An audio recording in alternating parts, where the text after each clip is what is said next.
I am so glad you convinced me that the family car should be the Defender 110. It is so beautiful inside, it's so comfortable, and it just feels indestructible. Yes, it really is. I've been waiting a long time for the new model to come out. The Defender 110, I'm telling you, it's my favorite car of all times. It's my third one. You know, I have stories of going off road. The guy managed the group. He was like, "What are you doing in this beautiful car?" I'm like, "I'm going off road." He's like, "Are you sure? Because you can use one of ours." And then they look like Mad Max cars. I'm like, no, we're going to do this. And he was shocked. Wow. Well, it's great because the Defender has been reimagined for 21st century adventure, and its unparalleled off-road ability as well as its robust interior are invaluable whether you're headed towards uncharted territory or just a weekend of exploration. The Defender 110 tackles challenging surroundings with absolute confidence. The SUV conveys strength outside and in, featuring peerless technology like an intuitive driver display and an award-winning infotainment system. That's my favorite part, to keep you connected no matter where the journey takes you. Adventure is unique to everyone, and so is the Defender. Choose from the two-door Defender 90, the four-door Defender 110, or the larger Defender 130 with the ability to seat up to 8 passengers. You'll find uncompromising performance in all three. So pack up and go even further with the Defender 110. Learn more at LandRoverUSA.com/Defender. This isn't your average business podcast, and he's not your average host. This is the James Altucher Show. Today on the James Altucher Show. So this is not the James Altucher Show making a guest appearance on the James Altucher Show. So you, the listener, are going to be listening to this same time as I am. I'm about to listen to it. I haven't listened to it yet. But it's Jay, my podcast producer, and Nathan, who has been my audio producer for past 8 years or more. And they're talking about the history of the James Altucher Show, their relationship to the podcast, what they've learned from it. And by listening to it, I'll probably learn a lot that I've learned from it but forgotten. But I'm a little nervous about listening to this because I said, go for it. Just say whatever you want, the good, the bad, and the ugly. So I know there's a lot of ugly, and I'm about to listen to it. So here's not the James Altucher Show with Jay Yow and Nathan Rosborough. I'm curious what they're going to be saying.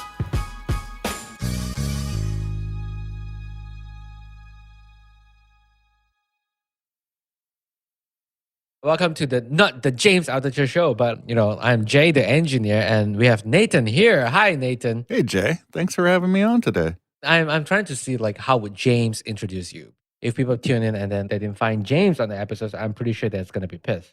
Maybe they'd be happy. I'm trying to. So the reason why we do this is because how many episodes that we have now? More than 700 episodes? We've done more than 700. We're number-wise, it's in the 600 something, but we've done so many miniseries. We're well over 700 episodes. Yeah, so we did more than 700 episodes, and I felt like we all learned what James has learned, but no one really talked about what they learned from James, especially, I always think about this, everyone's talk about the podcast is all about what James learned, from other guests and, his experience and his life experience and all that. So, I was looking through the episodes and then I'm like, we should do an episode. What do we learn from James? Our James story. Yeah, our James story. So we have Nathan on. Nathan is probably the first engineer that worked with James, right?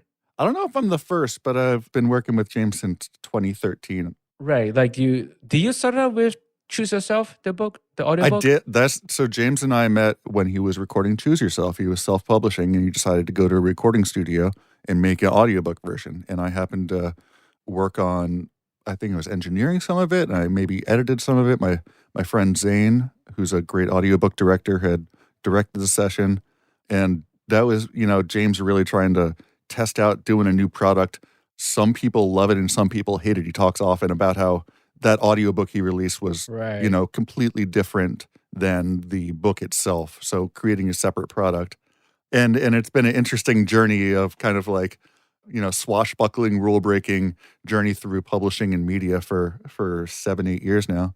Right, that's what James is, right? He always try to bend the rule. But just want to mention, so Nathan is the. So who am I? Yeah. It's I'm trying to figure out your title. I do everything that you don't do and Yes. that James doesn't do. Yes. On the James Altucher Show, I edited and mixed the podcast. Right. I've been doing that since episode 169, I believe. What the Derek Sivers episode was the Right. first one where we added on ads. But I had worked with James on his audiobooks beforehand from Choose Yourself Forward. And then I also produced a podcast with him and Stephen Right. Dubner where I was doing all of the roles. Right, that the podcast is question of the day, right? Question of Was the it day. Question of the We Days, did right. like 200 episodes in a year of that. It was quite Right. the year.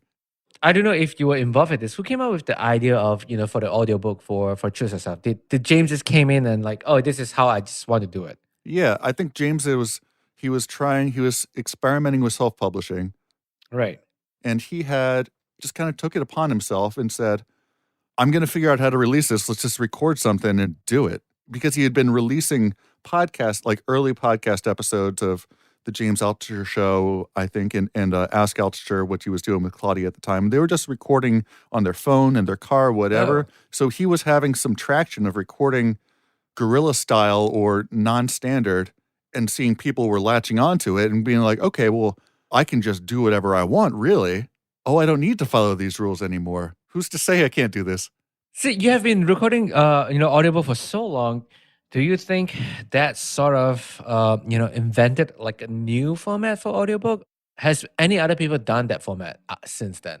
One of the best examples I've seen since then that really stood out to me as a listener, when David Goggins wrote his book, with the ghostwriter, who's a professional writer, and they do it in Right. this way, which is great, where, you could tell his story and then you have a professional writer who helps get it down to the page. So if you're just reading Right. a book, you can get a story across.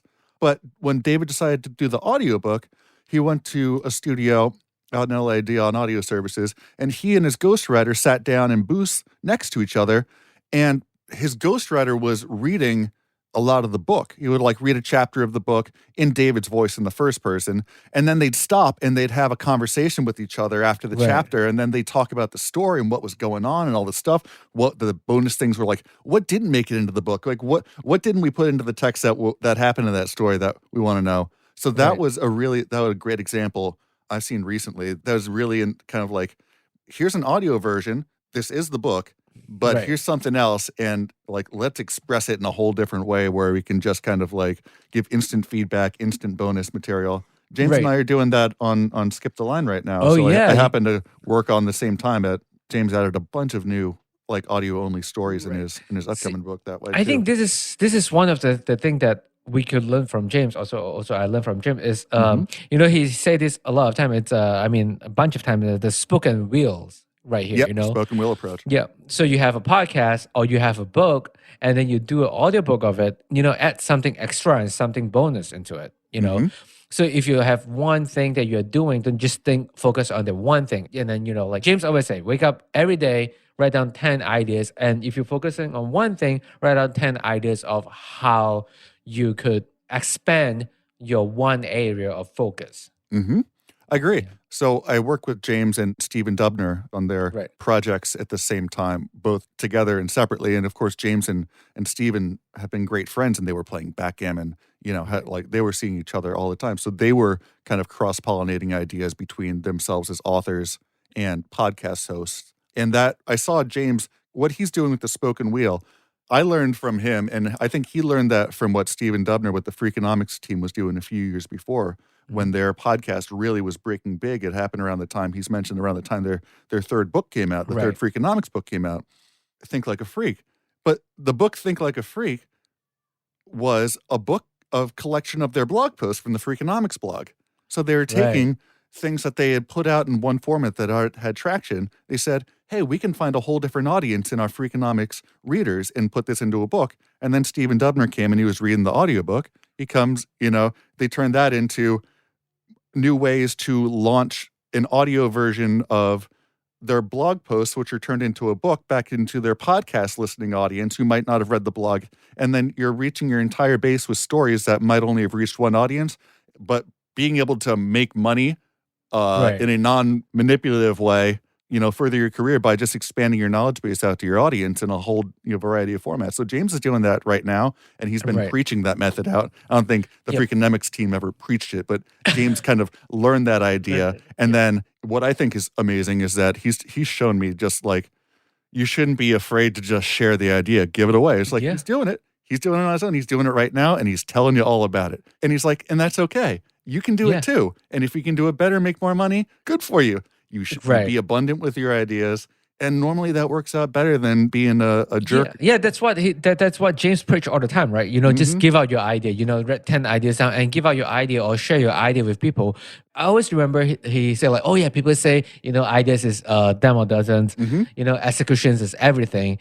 So like ideas are abundance. You should be able to share your idea with other people, and people do it. That means you can validate your idea. Oh, you're right. Yeah, that means your idea is great, and then you have something valuable to share or to provide to other people. And also, let's say if they like your ideas, it's your idea to begin with, you can go back to them and give them more ideas, and then you guys, both of you can. You can create a relationship, a symbiotic relationship because it helps to break down boundaries, break down walls. When you say, Yeah. here's some great ideas. I love what you're doing, and maybe you can even do these things. And cool, I'm really excited for you. And it makes the other side want to go, hey, this guy's cool. Let me help this guy out the next time he comes to me. If he asks me a question, maybe I won't not answer his email. Maybe I'll be like, Right. oh yeah, that guy's cool. Let me check out his thing. Let me retweet that. Maybe just do something. Little acts of kindness, kind of spread in the long run. Yeah, and on top of that, it's one thing that I also learned from James. I don't think James think about it when he do it. I learned from it. It's in a way is that like he didn't have ego when it comes to break down and analyze other people's victory. Mm-hmm. You know what I mean? Like if someone it's success in some way, he will sit down. He wouldn't be like, "Oh, why is this guy so much better than me? I'm doing everything. Why can't I?" He will like look at their strategy, look at what they're doing, and then he try to break down. And he also has a weird way and very interesting way of analyze things that I can't keep up. He think about anything so fast and so broad that like I can't keep up. Like he can just look at what is this guy doing, and he can analyze everything that he's doing. And then I'm like, wow, how do you analyze all this like so quick? It's freaky. It is. Yeah, it is. So like he doesn't have the ego, which I think it's very important. Like, just throw out your ego. Like whoever it's better than you, just congrats them and then learn from them. Well, yeah, that's the benefit of hanging out with Ryan Holiday, right? Right. Wait, what was his book? Ego is the enemy. Yeah, ego is the enemy. That's right. Yeah, so that's one thing that I learned from James like a lot, which I'm still trying to learn because it's very hard to ditch your own ego. I don't know if you have your ego. I mean, I course I certainly do. have ego. Sure. Especially when you work on like we work on James's show, we have success. It's great. We tried out new solutions. Like you got James, hey, you got that SSL2, and then you bought one for James so we could keep the show going. You reached out to the SSL folks. Now they're like, Right. hey, Jay, let's put you on a blog. Let's talk about the show's successful. People love it. And then you're like, great. So we must be the best fucking people in the world at this, right? Because everyone loves it. But then you're like, well, no, maybe it's just because James has some good ideas and we're competent. We can get stuff done on deadline most of the time. Yeah. Yeah, and also it's also a team effort. It's just not that one person, like so. And also I feel bad because like every time on podcasts, like most people hear my voice than Nathan's voice. So that's why I'm like, I should bring Nathan into light. Here I am. So show the word. Yeah, Nathan is like the core of the team, or the in the machine, the gears and stuff. Hell yeah. Yeah. So and on top of like giving other people a good idea and from a good relationship is also preach the one of James quotes. Also one of his principle: only hang out to the 5% that you like or good for you. Mm-hmm. Like That's a hard one to live by, though. It's really hard because I feel like human in general are attracted to negativity. I agree. And also it's easy to complain to other people in an echo chamber. Then like, okay, we have to encourage each other and trying to come up with good ideas and throw ideas around. That's how like, I'm sure that's how, like James and Steven Dubner's and AJ and everyone, like that's close to him. That's how their relationship works because they can throw ideas to each other and then they enable each other with ideas. Because I learned it this hard way because most of my life, actually, every time when I have ideas, I talk to my friends and they're like, "Oh man, we don't need another Instagram Hmm. around." Or, "Oh man, that's never gonna be happening." "Oh man, no one want that." Like, that's like how many people in the world? Like more than a couple billion people in the world. Like, are you telling me that no one out of that billion people in the world would like my ideas? That's just Right. absurd. Yeah. So I don't know if you have like that experience or What I've noticed within James and his group of friends like him, AJ, all these people, Stephen Dubner's, they're not ideologically radical in any way. They tend to be very moderate, reserved sometimes thinking about it, even though you hear the opinions because they have a huge megaphone. So every time they open their mouth, it's essentially a megaphone. right. But a lot of the things are questioning norms and just being like, cool, I accept that things are this way. Why is it that way? Instead of just being like, okay, here's the answer. It's like, why is this the answer? They all have very curious minds, but the inquisitive nature really leads itself to having a group who's open to when you want to try out something new and they go, yeah, try it out. They don't go, yeah, that's stupid. We don't need another thing. We don't need another podcast. It's like, Right. yeah, what's the harm? Try it out. Maybe it'll work, Right. Go do something and see what happens. Yeah, of course I'll work with you on this. How many things Right. there's a whole podcast series that James and AJ recorded together, right? You did a whole Right. pilot Oh series. yeah, yeah, yeah. It never saw light. We've done some things on the show where we did where we've been like, here's a series that didn't work, like the Bill Murray thing, right? That didn't Oh pan yeah, out. Hey, yeah. we put it Yep. out there. We tried it. Like they Yeah. recorded that in the background. They made those episodes. Some of these Right. things you never even know because they're always trying. It's like, yeah, maybe it sucks. Maybe you don't want to do it, but he works with a group of people who are willing to say, sure, let's try it out. Right. And also it's kind of interesting to see that like even though it's experiment, like you can see like James, like everyone put hard work in it. Like some people sometimes you're like, oh, let's experiment with this. We can just, like just do it like, however we want to do it. Yeah, And then there's they a just been passion doing it. behind it that he really wants to Yeah. try it each time. And he's just Yeah. accepting the fact that he's able to change his reality and do something because he's worked on that baseline enough that he's like, they've all gotten to this place in their career where they can dedicate the time and Right. mental space to try something that might not become a main revenue stream without worrying about going broke. Right. That's a place maybe where a lot of people aren't in their career because these are the people who have national megaphones we're used to hearing from. Right. But still, like I felt like Nonetheless, I agree with yeah, you.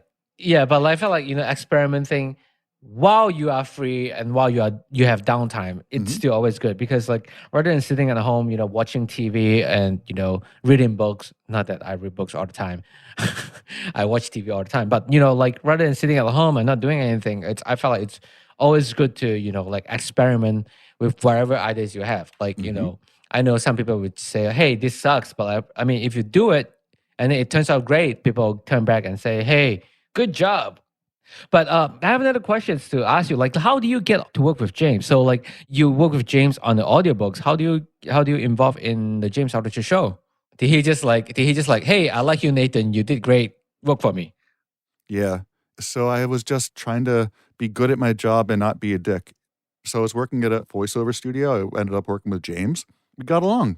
He wanted to Right. try something, and I said it was like, yeah, let's do it. We made it happen.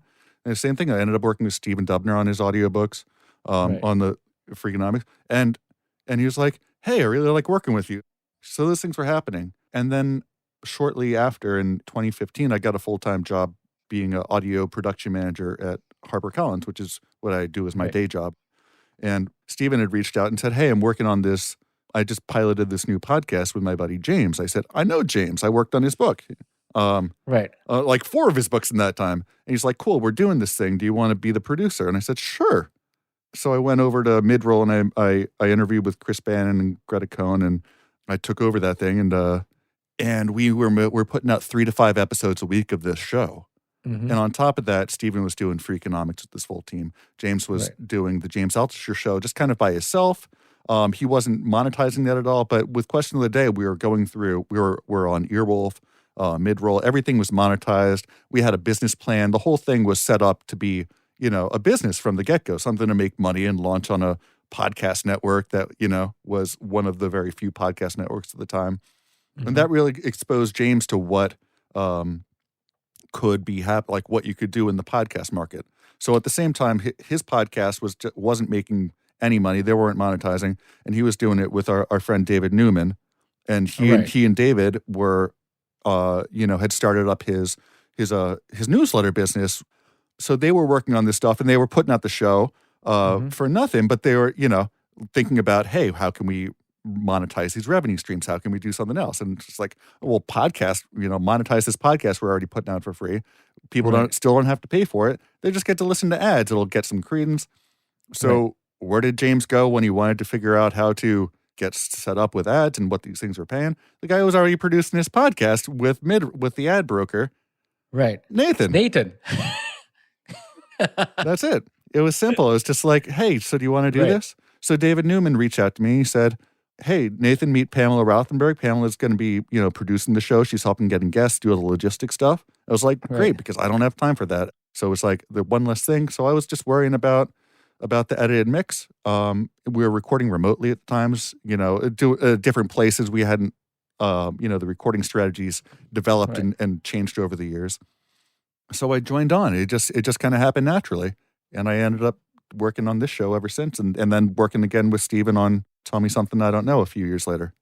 Right. See, I feel like that's something right there, is that you're willing to step out of your comfort zone, and is that was your first so like Steven, the question of the day was your first podcast producing show? That was my first time being a producer. Yeah, certainly. Yeah, so like you are willing to say yes and get out of your comfort zone, and and start doing the producing podcast. It took a little bit of gusto. But I looked at the requirement. I said, I can do this. And the host said, we like working with you. We want you to do this. So I was like, what's not to, everything was great, We realized, I went in straight from the beginning. I talked to Chris Bannon, who's the boss over at Midroll, and he said, do you have time for this? Do you have a full-time job? I said, yeah, I have time for this. Here's how much it'll take per episode. We came up with the plan. Where we can on a recording schedule or whatnot, and we said, let's sign on to this for a year. Giddy up, and we and we went forward. Why not? That's also like you're willing to like I said, you're willing to step off of your comfort zone, and I worked with you for a couple of years now, and I like that you are very straightforward too. Like you're straightforward with everything, and you always, like James always say, over promise and over deliver. Yes. Do you always over promise and over deliver? I try to put out quality work as best I can. I try to. I've learned the hard way over the years. I used to overcommit in a way where I'd burn out. Right. That's been something to learn over the years. Being like, it's okay to give it up. Putting the ego aside. When I've taken on and started working with, our friend Kamal on his podcast as well. How are we doing that on top of we're putting out 4 episodes a week of this? Well, I reached out to a friend. I said, I need somebody to help out on this work. Can I pay you your rate that's not going to make me any money to work on an episode? And tell me how long it takes you to do this. Mm-hmm. And let me pay you for it. And then see, do you have any friends who are like a rank or 2 below who could do the edit portion, who could do the prep half, get this like really going for me and get them in the progress? So it was like, I expanded it did. I just said yes. I was like, I'm willing to give some of this away so it can say yes and make everybody happy. Now I got an extra person on my team when I need who can do my prep edit. We get an extra set of ears in the process. All right. So I don't think it's a good thing or this is a bad thing. This is also one of James' trait. I'm sure you will agree with me. James always say yes to everything. Mm-hmm. Then he will figure out how to do it after. Yeah, pretty much every single time. And also, I think, like James also have a confidence that he has a pretty competent team, like you, So like he would say yes. I'm okay. But like, so he would say yes to something, and then he would think about it, and then he will throw it over to me, and then we talk about it, and James and I will talk about it. How do we tackle it? And then and then I will, sometimes if it's podcast and audio related, I will run it by you, and then and then when you say like, yeah, let's do it, and then we all do it. You know what I mean? So James said, I don't know if this is good or bad. I think it's always a good thing, because if you always say yes to something, which means you are ready to step out from your comfort zone. Mm-hmm. I do it most of the time, Obviously, like I didn't do it as much as James. I would do it because I still have the fear. I still have the fear of, what if I say yes and then I can't deliver? Then you might ruin a relationship that way. Right. But oftentimes if you say yes, you sort of force yourself into finding a creative solutions That's in your right. life to get it done. Certainly. Or yes, let's take it this far. It doesn't always have to be yes, and we're going to get this thing to market. And also part of experiment, right? So if you say yes, you say yes to the initial thing, and then once you started doing, and then you're like, okay, we can pivot and do this thing. Right. It might be better. Right. So it's that could kind of change the whole narrative too. You're not saying yes to success. You're saying yes to trying it. It's like Yeah. you could do an experiment. Experiments fail. You don't Right. always get the result you want. Like the experiment plays out, and then, oh shit, it didn't turn into gold in the end. You're like, okay, well, great, we tried it. Or like, oh, it didn't turn into gold. It turned into silicon. Great. Now we can sell this silicon to, chip manufacturers. What silicon actually? What, I mean, what silicon doesn't Okay, work. all right. I'm I know, 30 years out of date. No, I'll get my materials no. market. I mean, You've made graphene.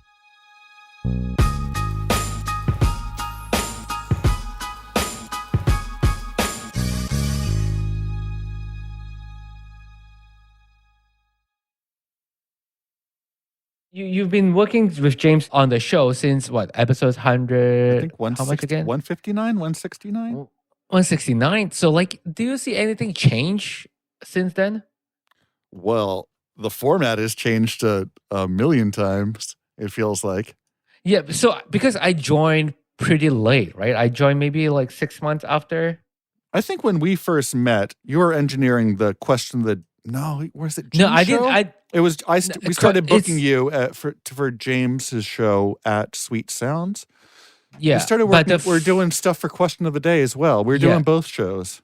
Yeah, the first session was question of the day, but I don't think I engineered that. I think I was just assisting. And you Okay. were engineering it. We had been Yeah, I was just recording setting up Question the of the mic. Day for a long time at a studio called Radio Arts, the Radio Foundation, Larry Josephson's place on the Upper West Side, right around the corner from you, which was Oh, great. really? Yeah, I believe it's on the Central Park West in West 89th. It's great. Love it. Oh. Radio Foundation, Radio Arts Studio, Larry Josephson. Right. This all went through, I know, I've been through the years of James lives in Cold Spring and Beacon. James doesn't have a place. James lives on the Upper West Side. James lives in Midtown. Right. James has many housing situations. So we moved studios around to fit where James was going to be living at the time. And that's how we ended up near Sweet Sounds. Yeah, because he was living like a block away from me. Not from me, but from the from studio. the studio we were working at in Or in Soho. the corner. Uh-huh. That's how you guys found the studio. That's how we ended up started booking there. We were because we would batch sessions, so we're like, whenever we can find an hour of James and Steven in my time during the week, and we could record, 5 to 10 episodes of a 15-minute podcast in a block. All right. So, and then of Yeah, course, and we liked working with that, so we kept Oh, booking the thank place, you. and then, you became a part of the team. You went from the assistant engineer on one podcast to the the engineer at the studio to the engineer for the show to the producer of the show.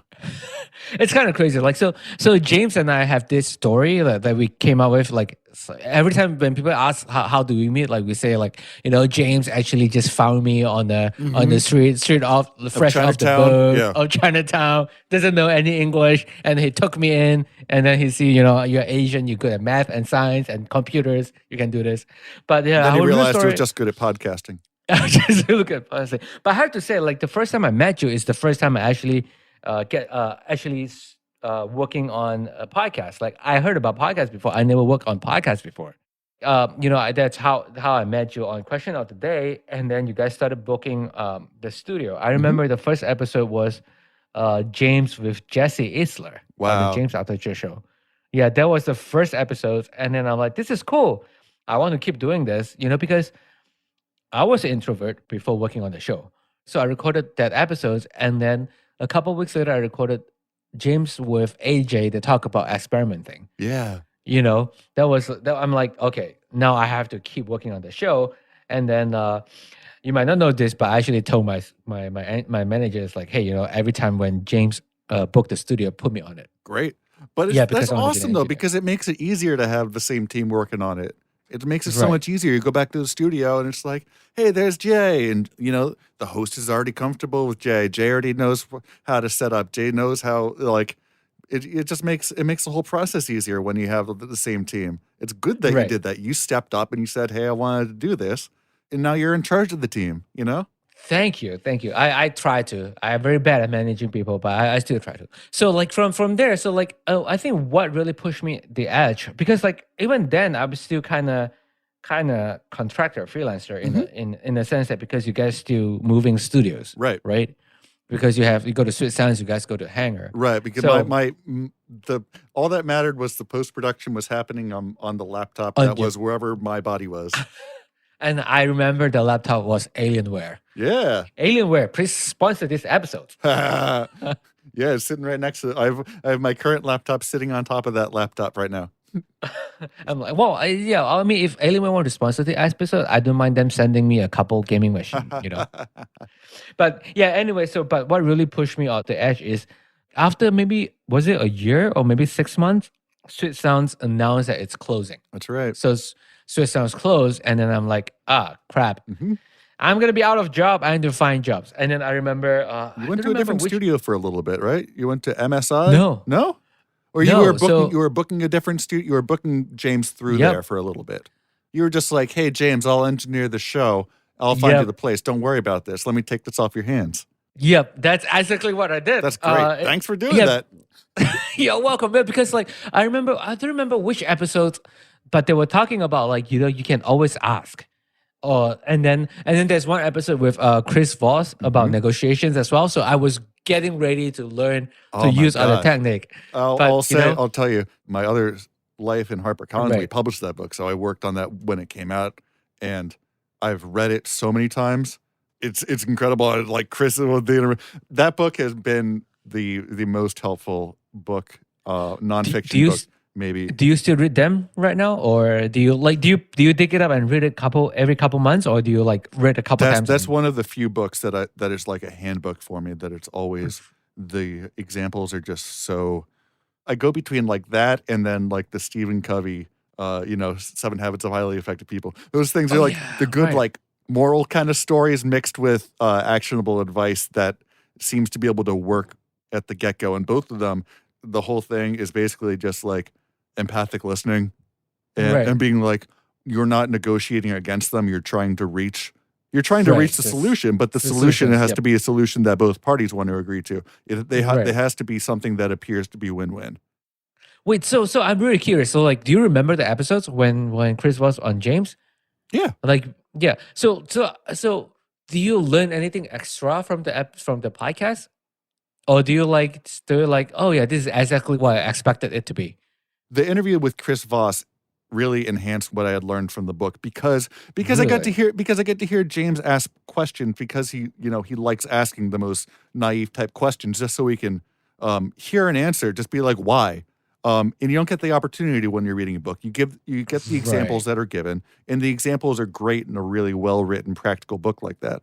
But you don't get to Right. say why and get an answer on the spot. And with James, he's always like, he's always just going to say why or like what happened next. And Right. you get right, that answer. right. It's like you don't get that answer when you just read the thing. It's like you want a cliffhanger, You want like Right. it's like, oh, I want to pick this up. I want to read it again. I want the next book. James is always good because you always know he's gonna go in. He read the book. That's why it's not a book podcast anymore. He couldn't read 20 books a week anymore because he sat down. Right. He would do it, and he would be like, "Oh my God, I got to read this book." And every time an author would come in, they're like, "Wow, that's a really dog-eared copy of this book." He's like, "Yeah, I know. Yeah. There's one of 5 authors I'm interviewing this week, and I read them all. So let's get into it. Here's my questions. It's not a book review podcast. It's like, I took the time to read your book. Tell me more stuff now. Yeah, and also like whenever James has someone on the show, he's not afraid to ask the simplest and most naive questions. Mm-hmm. He doesn't want to seem smart. He states it. He's like, I'm not trying to be the smartest guy in the room. I'm using this platform as a way to ask questions to people who I would never have gotten the opportunity and Right. hear the answer. I don't want to tell them things. I want to know what they're saying.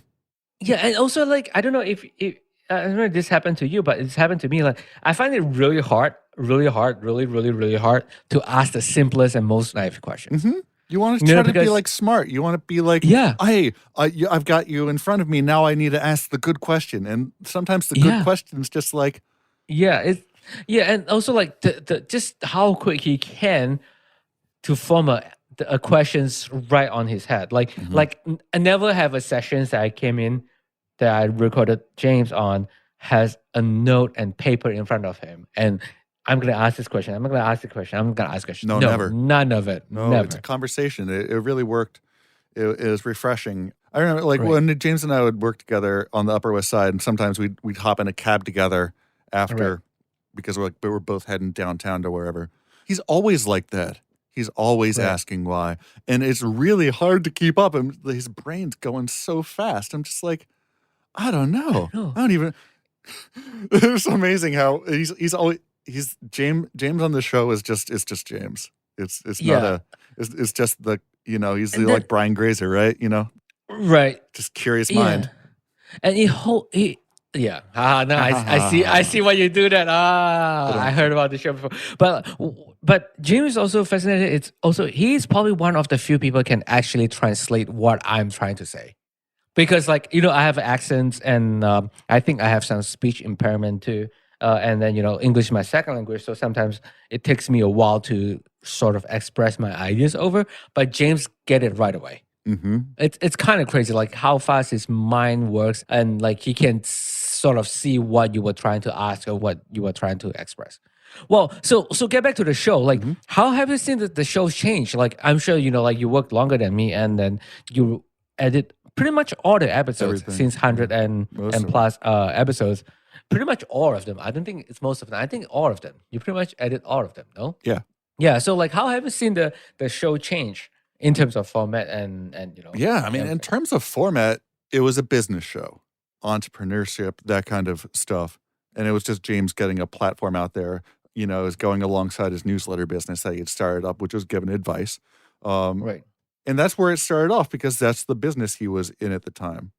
It was just James doing his thing, right? Right. So I think it was like business tech is a lot sloppier. We didn't care though, and that's fine. And then he decided, hey, I want to professionalize this.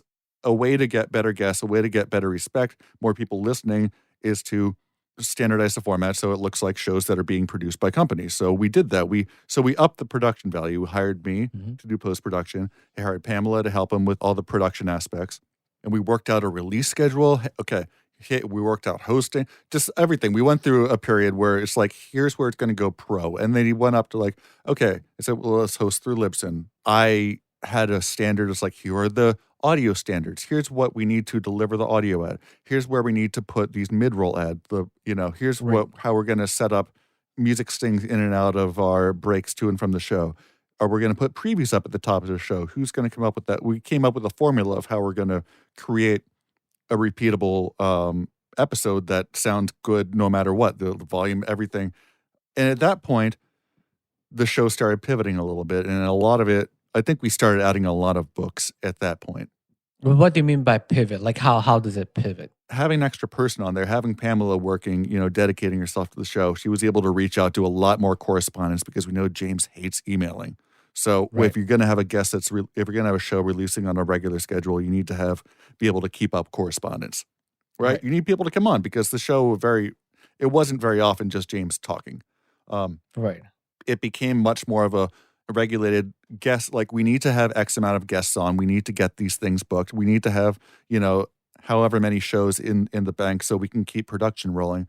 There's a lot more just kind of dedication to the process of like, this is the team effort as opposed to this is James trying an experiment, right? So there's Mhm. like, that was like the beginning of the professionalization of the podcast. And then when you need to get a certain amount of guests at a time or you're figuring out what you're doing, so books became something huge. You had his blog, the Right. writing, like, I think there's kind of a core circle of podcasters who he's friends with who became early adopters of the show. These people who are great in the, personal development fields is, you get your friends like Tim Ferriss and AJ Jacobs Right. and all Ryan Holiday, other people with podcasts who are pollinating the hive of like this genre that's Right. gone up over time. And then you need to get more guests. And what we ended up doing is like, we ended up with many, many, many, many authors. Right. So for a while, it just kind of seemed like it was a book review podcast, not book review, but a book podcast, a business podcast Right. that was actually a book podcast. So we did that for a while, and then we grew. We were saying, well, this book podcast thing, he realized, hey, I don't want to be a book podcast. And this is what he got into. So I think at that point, so you're on the crew. It was me, you, and Pamela, and David Newman, who was kind of working on his thing.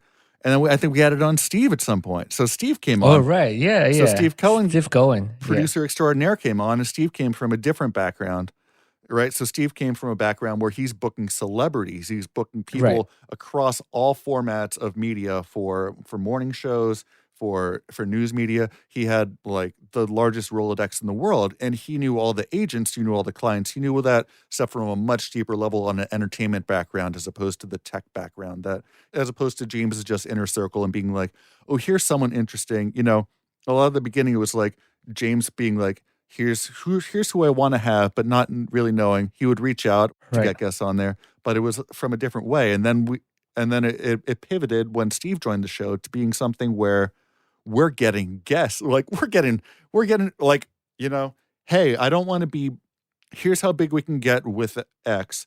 Let's try something else. Let's try getting, you know, A-list celebrities on, you know, or certain, you know, just people, big names. And we produced, right? We got some huge things on there. Richard Branson. We have like Richard Branson, Neil deGrasse Tyson. We had, you know, Mike Rowe, Chelsea Handler, Justice Sonia Sotomayor. Oh yeah. She's probably the only justice that's ever been on podcast. Mm-hmm. And our podcast is the first podcast that she's been on, I think. No, but Jay Yow Show. Yep. So those things were happening all through that time up to Steve joining the show. Right. We were recording all over the place too. So audio quality wise, when I had joined on, we also had made a firm switch to we need to record in studios. We need to record with real equipment. I don't want any more, hey, we put a microphone in a room, here's what you're getting, because it makes it's impossible. You can't give a consistent result to the audience. Right. So we moved along. Steve joined on, and James had made his pivot into this point of doing stand-up comedy, and he became a co-owner at Stand Up New York, right? Right. So now James co-owns a comedy club that has a podcast studio on the second floor. And he's got you as the full-time engineer. So now we've got an in-house recording studio, more or less, that's a block away from James' apartment. Right? So we're doing that, and now we're just churning out the episodes. And it's like, we got guests on, we got comedy going, he's doing stuff. It became kind of, it's like in James' mind, it pivoted to a peak performance podcast at that point, which was going back along to like what other people were doing, like what Freakonomics, you know, and James really kind of, those were the seeds of what's turned into his, you know, forthcoming Skip the Line release, you know, his like next like major foray in publishing, where he was taking that choose yourself message and taking that peak performance thing. He was pushing the 10,000 hour rule for so long until he finally said, hey, this isn't right. I don't believe this anymore. I'm thinking maybe it's more of like the 10,000 experiment rule, and then being like, oh crap, I got a book idea. Let me run with this and let me turn the podcast into people who are doing these peak performance in unexpected ways. People who, it went from a 10,000 hour podcast to people who are doing it without spending 10,000 hours. Right. Yeah, that's pretty much now his message. That's the new message. Yeah, especially right now, you know, like the stand-up comedy, because, you know, he been chewed by so many stand-up comedians, like, hey, you have to pay your dues, you have to skip the line. So long, however, you can't skip the line. You can't skip the line. You have to like do whatever. And then James like, this is not right. Yeah. F it. I've been doing this my whole career. That's James. That's pretty much James' principle, right? Now it is. Just bend the rule. He realized that he's always been doing it. I mean, it's not. Skip the Line, I don't think really is Choose Yourself 2.0, but it's like it's that evolution of to like, okay, do all the stuff you need to do, you know, to not be depressed, to be you're a fully functioning human being, and also now that you're a fully functioning human being doing all this stuff, being your best self, hey, go out and do whatever you want, because you don't have to do that and then get an internship to be an architect. Not architect's a bad thing. Don't architect build, is pretty hard. Don't pretend to be an architect, people, but. You do want any more hole on the street or in the house, you know? But that's the thing. So like, so like I felt like Skip the Line. I mean, like it's coming out February 23rd. I'm pretty sure. I feel like Skip the Line, it's like the sequel to Choose Yourself. Sure. Yes. You know, like you choose yourself first, and then you can do Skip the Line. That's right. Because like without choosing yourself, you can't really decide whether you can skip that How are you line going to get that? or not. How are you going to get that one good idea out of 3,500 bad ones on your list if you don't write those Right. bad ideas? So you have seen so many different formats. Which is your favorite? I'm just curious. Like because like James started out like like business and then books, and then now it's more like he's trying to translate whatever is happening in the world to the listener. The best is yet to come. I'm really Right. so our latest pivot. We got most of the history, so we made a pivot, right? We've got 20. We kind of left 20. We just kind of talked about 2020 in a big blur. Wait, is 2020 2020 a is year? done. I thought we never speak about 2020 anymore. No, I'm just So we joking. forgot. Yeah, go ahead. So there's a big pivot in there where we switched because we were. One thing is when James started the podcast a long, long time ago, it was microphone in a room, or it was Skype, bad sounding Skype, or it was Right. something, right? So we professionalized it, and then it was everyone was in person, sitting in the room, talking to each other because that's the best Right. thing, right? Yeah. Yeah. And it is the best, except when it's not, right? Yeah. Here's an example of when it's not. Terry Gross, Fresh Air. Her interviews are always phone interviews, right? Might be the greatest interviewer in public radio history. None of those are in person. They're all edited. They're all phone interviews. All right. Here's another example of when it's not great. When there's a global pandemic and you can't be in the same room from each other. Okay. So You can two be great 6 feet examples. only. So we had Yep. switched at the beginning of 2020 to James wanting to record in his apartment, right? So you had set up Right. gear. You'd set up a whole rig in there. We had a videographer, Eric Norcross. We were doing the Right. whole thing. We had pivoted again in format. So James, it was going to be the James Altucher, everything from his apartment, audio, video, whatever. Right. We're trying out lots of stuff. And then March comes around and, hey, maybe we're not having guests in James' apartment anymore. Right. So then you had to come up with a whole different way to keep the show going. Right. Yeah. Because I have to because now we booked, and then we have to figure out, okay, the guest is in LA. How can we record both sides? And so it's also a learning experience for me because like we always do in person. We never really have to do That's right. remote. Even before lockdown, every time Steve like, hey, can we do this remote? Like I usually would say, hey, can we please book them in person because that's the best sounding. So many less Yeah, and variables. also body language is very important. So James can change his questions based on the body languages. That's right. So we ended up using Skype. We tried Skype. I didn't like it. Nope. Yeah, I felt like everything that James tried and then it changed is because I don't like it and you don't like it as well. Because like I listened to the Skype, I'm like, okay, this sounds very shitty. Like we have to change. And then we use Zoom, and then Zoom is like everyone's using Zoom, but no one realized Zoom is not great. So and then we changed to Squadcast. The only issue with Squadcast is it doesn't record video. It doesn't record. So- We're looking at each other on very good quality video right now. And Yeah, we could but be, it I doesn't guess, screen record. recording that on our computer. We could We could but, do something like that, but it's not, it doesn't record it. It's the same. Yep, it doesn't record it. So with some guests, we went back to Zoom. With the guests that we know that we're never gonna use the video, we still use Squadcast. But James is actually developing a new software to sort of tackle all this. Xcaster. Yep. As Coster. Yeah. So like we're still trying to figure out, and then apparently it's a very, very hard problem. And it's a hard problem to solve. So yeah, so 2020, it's all remote recording. And then I think it's during this time, James sort of realized, we also look at the data, James realized not all his listeners want A-list guests. That's right. Yeah. We have someone on, sometimes the guests just play into the audience, or sometimes the guests know what the audience want. They would just say that only. So like it wasn't as fun to record and listen. Well, so we were putting out a lot more episodes, right? And then it was, Yeah. I think so we realized we know James asks very, we talked about earlier about his question asking, right? So, but maybe it's like, okay, maybe we want to hear him say something instead of just hearing him ask questions.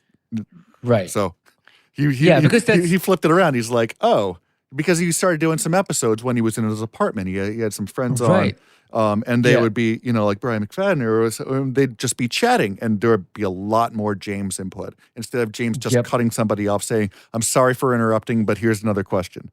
There's a Right, lot more right. of it was like 50%, 60% James taking the front instead of the backside. And there's a lot Right. more listener feedback, right? There was a lot more engagement Yep. when he was putting out views instead of being an interviewer. Interviewer, yeah. There's yeah. kind of a switch. Yeah, and also he did a lot more of the IGTV stuff. Mhm. Not the IGTV, sorry, IG Live IG stuff. Live. So he's trying to translate what's going on in the world because he realized, everyone has their own interpretations of the news, and then the news, like every other thing, the news always has sides. So like he's trying to translate what's really going on, and then he's also talk about his experience a little bit more, life lessons a little bit more, when if it's just him, so like you got a lot more feedback and a lot more listenership on those episodes as well. Certainly. Yeah. It was interesting. The show had always been evergreen, right? The episodes Right. were not, Oh, they yeah. could be listened to whenever, and we would just stock up episodes. You have it whenever. You put it around a Right. book launch or a release date for a show or something, but you Right. could put it out whenever because you're not mentioning life events. And it switched from that to being total like James hot takes every day live. Oh, It's almost like a news station now. It's like Yeah. almost like a news podcast, Yeah. right. like election is happening. This is what's gonna happen, and who is this. But I felt like it's funny. I felt like a lot more tuning into those rather than like A-list celebrities as well, because they want to know what James thought is, because James always has like we mentioned before. James has a very, very interesting way of analyzing things. He takes a very moderate perspective. He takes a very Right. middle of the road look at it. Like being part of the media, we know every media outlet has an angle and every person has a personal angle. Right. So this is when he started drilling down on, here's what I think. What's the good reason? What's the real reason? Yep, that's. I think that he said that all the time. That's always a good reason, and that's always a real reason. So Yeah. it was like, what's the real reason behind the news without being a conspiracy theory kook? And we had to, Yep, it's a hard line to skirt sometimes. it is, because it's just because sometimes the real reason sounds almost like conspiracy theory. Right. So it was Almost, always yeah. skirting the boundary of of like keep giving good advice and don't be crazy. Right. Yeah. I think So- we managed that just barely. Very, yeah, but because like James is also rational, right? Like he asks why, but He is also, rational, but he's Yeah, part he- of being rational is entertaining hearing a lot of sides and having people on Right. like John McAfee and then be releasing an episode and being like, John's a crazy person.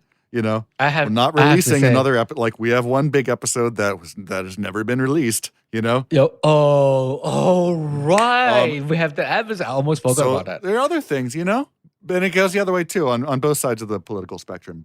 Yeah, so so that's why it's like one thing that I also learned from James is also like it's hard to just look at all the sides. It's really hard to have the energy to look at all the sides, but you have to, because and he's trying to do it. because you can't just look at one side, then you only have one side of the story. You always It's have really hard for me to listen to as a person who has a political ideology, right. to work on a show. And I also appreciate it, but it's really hard to hear an opposing opinion. Wait, so this is gonna be interesting. So how hard is it for you? Do you have to like, do you do that, that like, I don't anymore because all the time? sometimes I have to wait for James to record an intro after the episode and then wait to hear what his feedback is on the thing, and I eagerly wait right. to hear what he's going to say in the intro after, because I'm listening to I'm editing the episode in real time as it goes along the first time, and I'm like, I don't know what this interview is going to hold. I'm mostly trying to like take out stumbles and stuff on this first pass, and then I'm like, oh, that was a hot one. Now I'm like, oh, now what's James going to say about it? See, I'm just curious. Wait, did that change any of your view at all, or you still like hold that view? Have my viewpoints changed? Yeah, but no, I'm much more aware of sides. like echo chambers. I'm much more aware of Okay. of my own, talking about psychological, all these biases and stuff. biases, unconscious biases that I'm trying to be aware of all the unconscious biases that I want to feed into as a person, so I'm not just I don't want to spiral. I want to be aware that I get dopamine effects by reading things that are inside my echo chamber, Right. but that's not 100% of the story all the time. Right. So yeah, that's good to hear, because I think that's what James wants to reach across as well. It's not like you don't have to change sides. You can be on same side, but like as long as he can get the points over and make sure you are aware that you are not in the echo chamber. Yeah, because I try to stay as neutral as possible as well. I try to adapt the practice of trying to stay neutral so I can listen to all the sides and then I can have my own ideas. Right. It's trying to get around the bias, like the filter bias, like when the information's coming into your brain, Right. as you're receiving it, like you're going to receive it biased if you think the person telling you the information is a liar, right? Right. So it's like See, if they're not a liar, you have to be ready to receive some information that might not be 100% what you want to hear and give it, okay, that could be true. Okay, which episodes change your view the most, or you have the most impressions? What's like the right, longest lasting effect episodes on? Yeah, When Ariana Huffington wrote that book about sleep, I think you worked on that. Right. They recorded that Yep. episode. That episode, I remember, like they dedicated that whole an hour to talking about sleep and how like this woman had changed her. It was like I never thought about it. Like it's like, of course, 8 hours of sleep is what you need. Right? Sure. Right. But it's like Right. Ariana Huffington, had an empire, a media empire, all this stuff. And it's like, this is what is important to her. She's like, I really realize this. This is the most important thing. I'm like, oh, maybe sleep really is effing important. Like, Right. it's like, because at that time in my life, I was working on a show.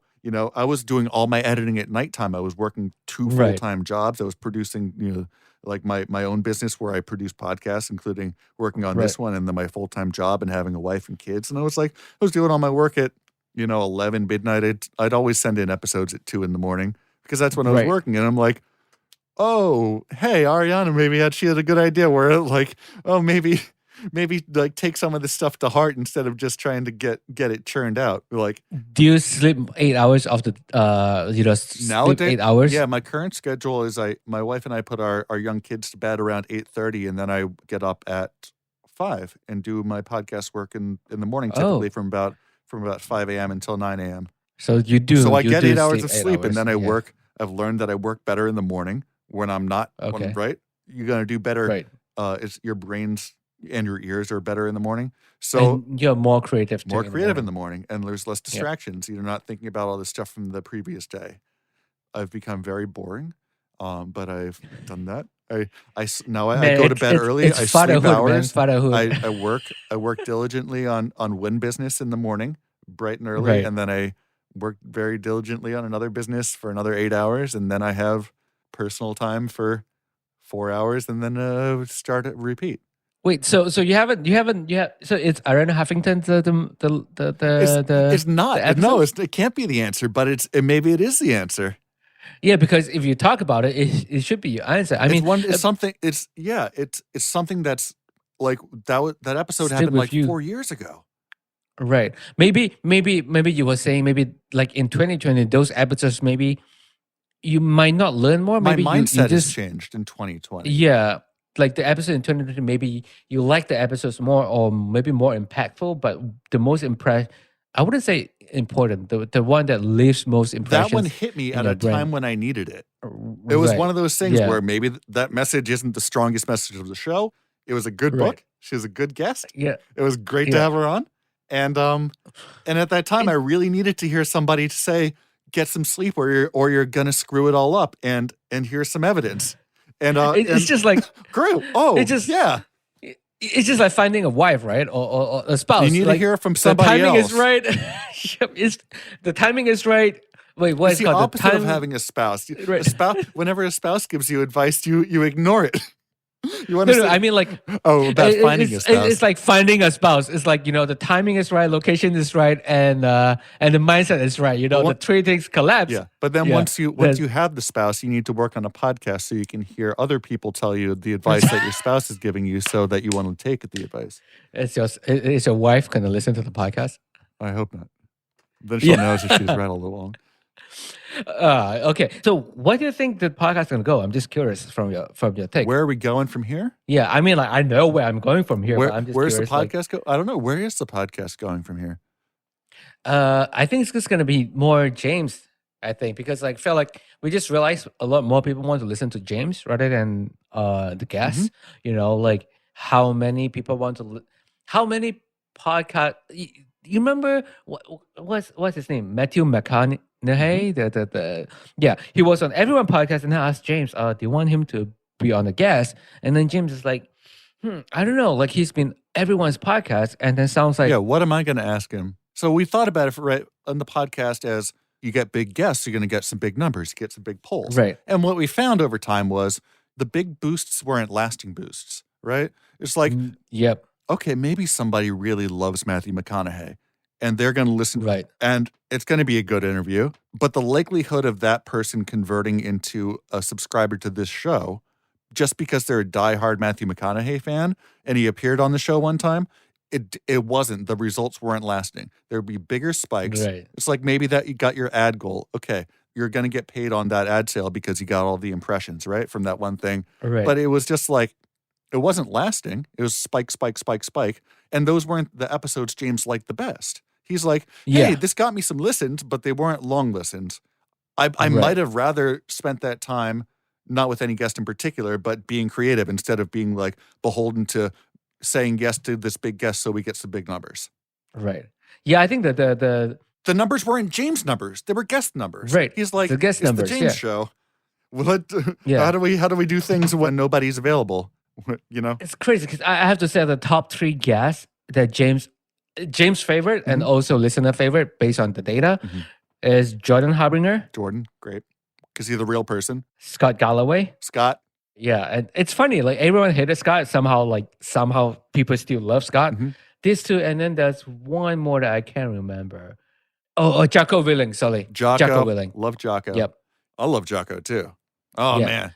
Such Yeah. good things. Jocko's one of Well- those other people where Jocko's been, I read his books. Those were one of those things where another thing where I had read his books Right. and really took his methods to heart. And then hearing him on the show as well, hearing him and Leif on those things is like Right. hearing more examples. It's a lot of those things. It's like you find your niche and then you're like, I want to hear more of this. I want to hear more Yes. stories. I want to hear more stories. Yeah. Well, the difference between Jocko's and the book compared to all the other A-list is Jocko, like every time when James and Jocko on the podcast, they have something to add that's not from the book or maybe not from the method itself. And then all of a sudden they have like a whole new method that they just explore. That's right. And then, they just came out, which is amazing. I always love when Jocko's be on the podcast and Jordan as well, like because they go so far back and both of them are podcaster Right. that they know exactly how to talk to each other, which is amazing. It's free Also- and it's no bullshit. Yes, no bullshit. That's the thing. Okay, so I want to be respectful of your time. I stole that line from James. I had to put it out there. So one last question, maybe you can answer is, what lessons they have learned from James they actually turn into actions? Like for me, I don't think I have took any of his advice and turned into actions, to be honest. But but I just love listening to them. Sometimes I do it, sometimes I don't because I don't have James' discipline. Do you turn any of his advice into action? One thing he takes a lot of flack for and that he always is very upfront for is that he says he gives advice as autobiography, right? He's like, Right. these are my stories. This advice I'm giving, this is what's happened. This is what I'm giving based on what happened to me. And these are my extenuating circumstances. So it's not one-to-one with anyone else's life. But this is some Right. real shit that happened and it's not failure porn. It's just Right. here's what I can give you as some advice. Don't do what I did. An audio engineer job when you're in your early 20s living in New York City doesn't pay very much money. Oh man, 15 an hour. Yep. I am so fortunate to work with these great people and have a great career. Mhm. Along with that, I've had to learn to temper my expectations of like taking it slow, realizing it can all go away, diversifying revenue streams has been something Right. huge. Like becoming my own business, being able to take on multiple shows at once on top of having a full-time job, being able to do that on top of having a family. I didn't take his advice. I bought a house down the street from his old house in a town that he lived in. So I've gone the exact opposite way in terms of home buying. I've actually bought a place in the place where he used to live. But in other regards of trying to take the steps to not let your life fall apart by coasting when you have success or thinking you're the smartest person when you have a modicum of success has been very sobering. Yeah, and also it's sometimes it's hard because try not to be the smartest person in the room, because it's more like subconsciously you will want to be the smartest person in the room. Of course. Like you have to like consciously tell yourself, hey, I don't want to be the smartest people in the room. I have to ask as many questions that I can. It's pretty hard. It is. But yeah, thank you, Nathan, for coming on to the not James Altucher Show. Maybe I will have James do an intro for this or something. Holy Cow with Jay Yow. That I like that. Holy Cow with Jay Yow. I should have a podcast called Holy Cow with Jay Yow. This is it. But this is our pilot. We just talked. This is actually just the pilot of Holy Cow with Jay Yow, where we talk about all the crazy stuff that happened. It's just the story about working with James. With James, yeah. From the inner circle. From the inner circle. Inner circle. Yeah. But yeah, thank you so much for coming to the show, because I've been wanting to do this for a while now, because I felt like there are some part of James that no one really know. And then, like people only hear about James talking about other people or his own experience, but we haven't heard probably like about like people that work with him or people that work for him or people that like took his advice and become a better person, Yeah. Anyway, thank you so much, Nathan. Thanks, Jay. Bye. Thank you. Bye.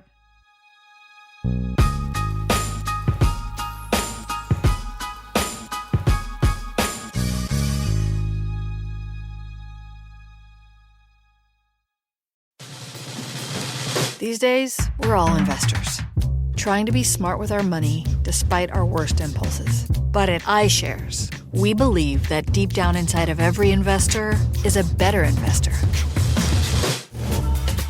One that's just waiting to be let out. Explore iShares ETFs and insights and let your best investor out. Visit iShares.com for more information.